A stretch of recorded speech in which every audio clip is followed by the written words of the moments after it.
સુરતના સરથાણા વિસ્તારમાં થયેલા તક્ષશિલા અગ્નિકાંડને લઈ 7 વર્ષ પૂર્ણ થયા છે। આ અવસરે તક્ષશિલા સ્મારક હોલ ખાતે શ્રદ્ધાંજલિ કાર્યક્રમને લોકસભાનું આયોજન કરવામાં આવ્યું હતું। કાર્યક્રમમાં મૃતક વિદ્યાર્થીઓના વાલીઓ સહિત અનેક લોકો હાજર રહ્યા હતા અને હજુ સુધી પૂર્ણ ન્યાય નહીં મળ્યાનો આક્ષેપ કરી જવાબદારો સામે કડક કાર્યવાહી કરવાની માંગ ઉઠાવી હતી। વર્ષ 2019માં બનેલી તક્ષશિલા અગ્નિકાંડની દુર્ઘટનાએ સમગ્ર સુરત સહિત દેશને હચમચાવી દીધી હતી। આ દુર્ઘટનામાં અનેક નિર્દોષ વિદ્યાર્થીઓ જીવ ગુમાવ્યા હતા। ઘટનાને આજે 7 વર્ષ પૂર્ણ થતાં તક્ષશિલા સ્મારક હોલ ખાતે શ્રદ્ધાંજલિ કાર્યક્રમ યોજાયો હતો, જેમાં મૃતક વિદ્યાર્થીઓના પરિવારજનો, સામાજિક આગેવાનો અને સ્થાનિક લોકો ઉપસ્થિત રહ્યા હતા। કાર્યક્રમ દરમિયાન દીપ પ્રજ્વલન કરી અને 2 મિનિટનું મૌન પાળી મૃતકોને શ્રદ્ધાંજલિ અર્પણ કરવામાં આવી।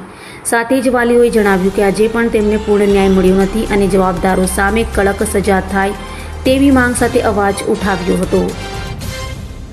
મારું નામ દિનેશ કેવડિયા, યશવી કેવડિયાના પિતા।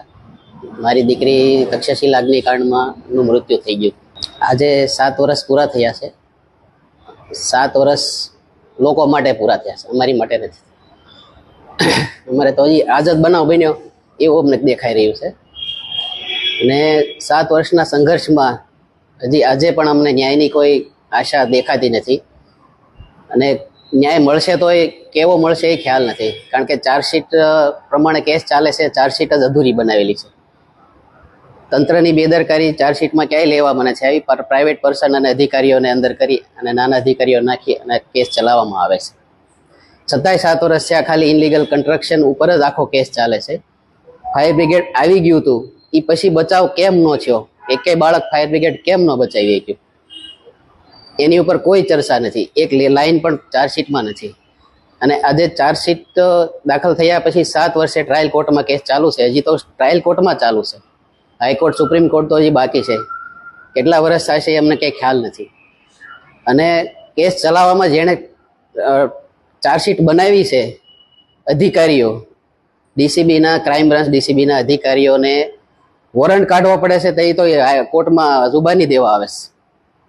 હવે જે ચાર્જશીટ જેણે બનાવી છે એ લોકોએ જો જુબાની દેવા કોર્ટમાં હાજર ના થઈ શકતા હોય તો પછી અમારે ન્યાયની આશા કોની પાસે રાખવાની? હા, જયસુખભાઈ ગજેરા, તક્ષશિલા અગ્નિકાંડમાં અમારી દીકરી ગ્રીષ્મા ગજેરાનો ભોગ લેવાયો।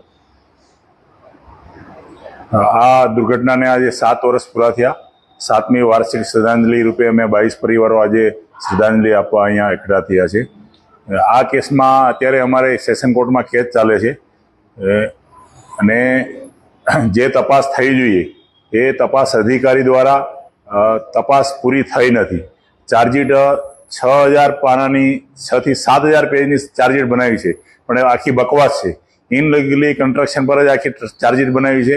જે મોટા માથાઓની જવાબદારી હતી એ લોકોને આરોપી બનાવવામાં આવ્યા નથી। અમારી વારંવાર અરજી છતાં કોઈ જાતની અમારી કોઈ વાત સાંભળી નથી। કોઈ મોટા નેતાઓને મળ્યા છે તો બી ફક્ત બાંયધરી આપે છે અને આશ્વાસન સિવાય કશું એ લોકો આપતા નથી। આજે 6 મહિનામાં જે કેસ પૂરો થવો જોઈએ એને બદલે 7 વર્ષ અત્યારે સેશન કોર્ટમાં કેસ ચાલે છે।